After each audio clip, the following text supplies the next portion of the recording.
isinii dhiyeessa.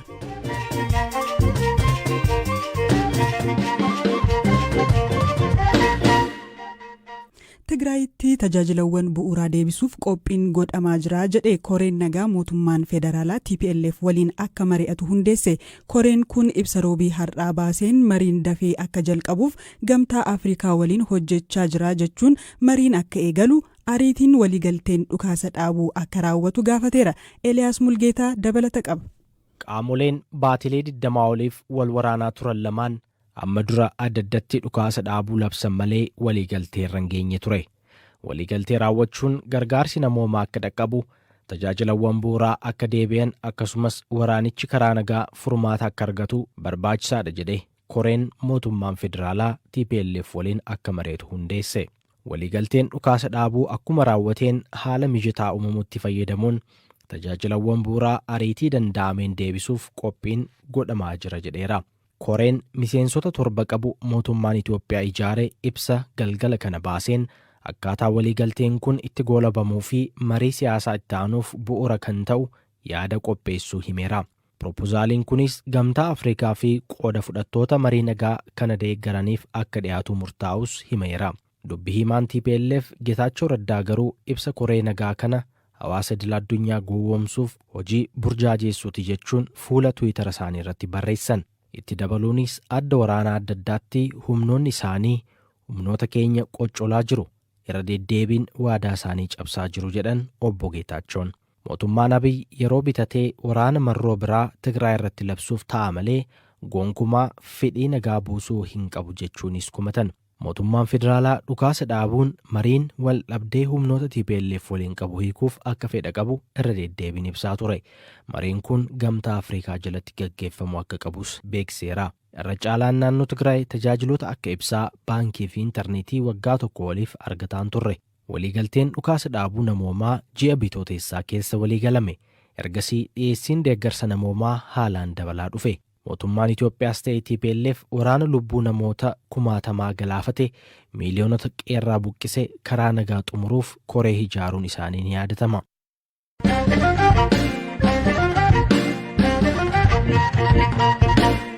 Dhalattoonni Tigraay kumaan lakkaa'amanii fi baatiiwwan darbaniif kaampii naannoo Affaar keessa tursiifaman gara qe'ee isaaniitti deebifamuu eegaluu kanneen deebi'an keessaa muraasni BBC'tti himan. Kaampii tursiisaa Samaraa keessa jirutti fedhii isaanii malee qabamanii kan turan keessaa gariin atoobisii fi konkolaataa fe'umsaan gara qe'ee isaanii duraanitti geeffamaa akka turan guyyaa kaleessaa BBC'tti himaniiru. Imala alaatti taasifamu kanas dhaabbata mootummoota gamtoomanii fi aangoonni naannoo Affaar akka mijeessanis himameera. Maanguddoon ganna 69 fi maqaan isaanii himamuu hin feene tokko gara qe'eetti deebi'uuf eeggachaa akka turan BBC'tti himaniiru.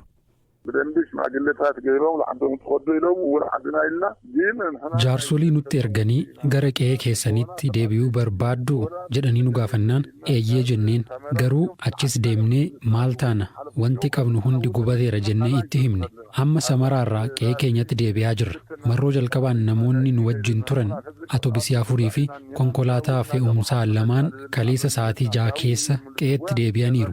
Nutis deemuuf dabaree keenya eeggachaa jirra. Kanneen biyya keenyatti nu galchaa jiran hooggansa naannoo Affaar, qondaaltota ittisa balaa fi namoota biyya alaati. Magaalaa naannoo Affaar kan taate Ala Shakat jedhamturraa fedhii isaaniin ala wiirtuu tursiisaa Samaraa argamutti kan geeffaman dhalattoonni Tigraay yeroo rakkisaa ta'e akka dabarsan himu.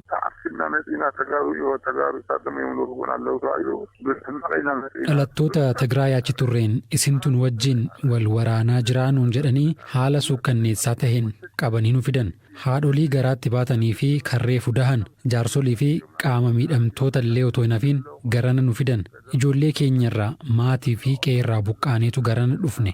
Hangama kootiin midhaan kuntaala 80 ta'uu dhiiseen garana dhufe. Ergaas dhufnee namoonni 85 ta'an lubbuu dhabaniiru.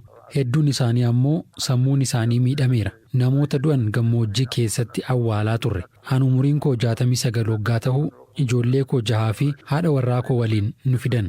Garuu kan hidhamne bakka garaagaraa waan ta'eef haga ammaa waliin agarre. Koomishiniin mirga namoomaa Itoophiyaa waxabajjii keessa ibsa baaseen dhalattoonni Tigraay 9,000 ta'an haala mijataa hin taane keessa akka jiran ibsee ture.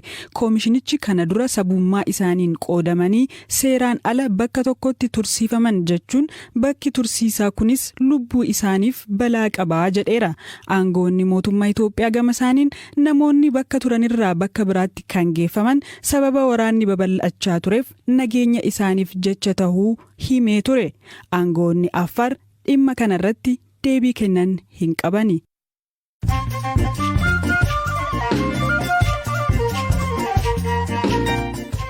Odeessaalee gaggabaabootiin darba. Dhaabbanni Telekoomii Taanzaaniyaa gaara guddicha Afrikaa Kilimaanjaanoo irratti intarneetii saffisa olaanaa qabu dhaabuu hime. Ministeerri odeeffannoo Naappee Inyaawoo kibxata yeroo hojii kana eebbisanitti kana booda turistoonni fiixee tullicharraa addunyaatti dubbachuu danda'u jedhan. Niwuziilaanditti hambaan qaama nama du'ee shaanxaa caalbaasiin gurgurame keessaa argame qorachaa akka jiru poolisiin beeksise. Maatiin caalbaasii mankuusa tokko keessatti geggeeffameen shaanxaa kana bitan hambaa qaama namaa arganii poolisiitti gabaasan. Manni murtii Libaanos namicha torbee darbe baankii ugguruun maallaqa baankiidhaa qabu baasifate akka gadi lakkifamu ajajee jira. Baasmaam Al-Sheek Huseen qarshii inni qabu baankiitti waan jalaa uggurameef baasii hospitaalaa waan kaffalatu dhabnaan torbee darbe qawwee fudhatee baankii deemuun humnaan $35,000 baafatee ture. Odeessaaleen gaggabaaboo kanuma.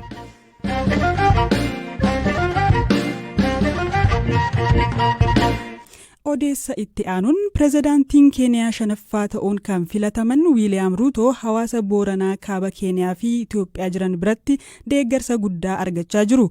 Ilma abbaa gadaa jechuun uummatni Booranaa maqaa Liiban jedhuun moggaaseeraa fi namoonni gariin ammoo gosti isaa Kaalenjiin Oromoo wajjin walitti dhufeenya qabaa jechuun illee gaaffii kaasaa jiru. Gabaasa dabalataa qabna. Bultiin nagaa nageeniin badaadaa.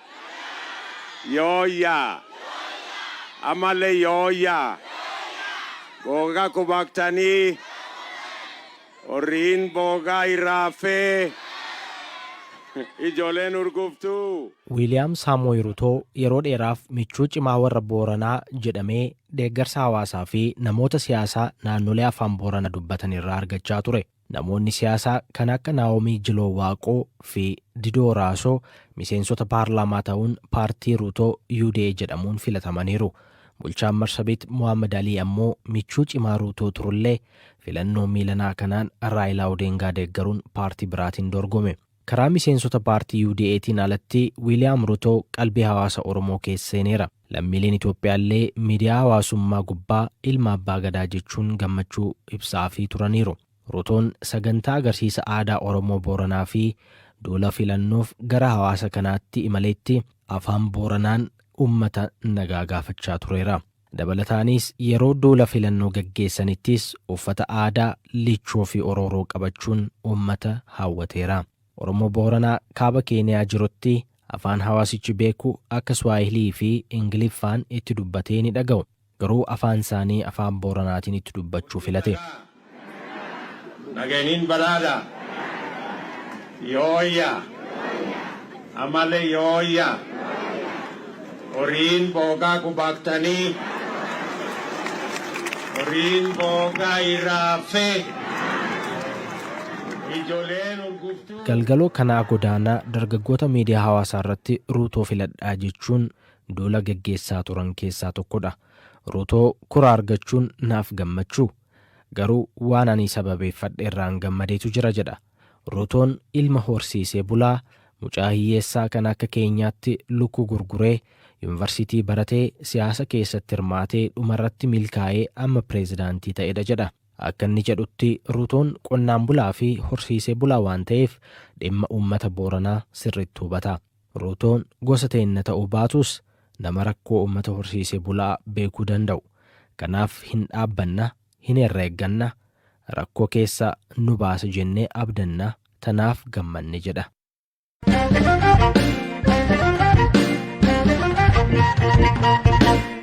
Odeessa dhumaarra geenyerra yuusa waraabessaa dhagahuun namoonni sagalee nu sodaachisu keessaatii jedhu. Yeroo garaagaraatti daa'imman waraabessaan nyaataman dhageenye beekna. Torbee darbe immoo gaafa hagayya 4 2014 akka lakkoofsa Itoophiyaa namni Birhaanuu Dhaabaa jedhamu naannoo Buraayyuu Kattaatti miilli isaa lamaan waraabessaan nyaatamee erga hospitaala galee of baruusaa dubbata.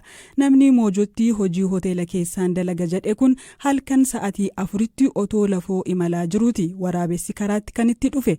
Achi hoo maaltu ta'e? Waa'illi koo Habtaamuu Xibabuu isa dubbiseera. Maatii koo bira dhufeetanii guyyaa sana qinniinan dhufeef sun naa xumuramuu si hafee dhimma sana xumuramiin hafnaan galgala kana naman beeku tokko dawwallaanu nuu galgala kana baatii jirra. Waliin galgala kana baanee halkan barii galuuti dandeessa hojii fe'ii sassantee naan jedhee na bilbilee jechuudha. Bilbilee fi ammasumaan eefilee durennaan hongeessitti kootu naan jedhee gara hongeessee maatii jira jechuudha. Mee maaltu si mudate? Wanti ati yaadattu maali? Bakki addaa isaa gaaddisa waliin kan jedhu grocerii wayii jiraachi fuullee sana bakka naannoo safarri sun immoo safara caffee yookiin gara Battaraa jedhamee waamama boodichi jechuudha. Anna irraan gadeen deemaatii jira bineensi akka bineensaa fuuldura koo darbaatee jira jechuudha. Tole tokko moo yookaan lakkoofsaan baay'eedha? Lakki takkichumaan argee ergasiisi waan kan ta'e taateen irratti raawwate waan ta'e waan saagaa borumtiisa gaafa amusiisan sa'aatii 5 hospitaalatti obbeekan.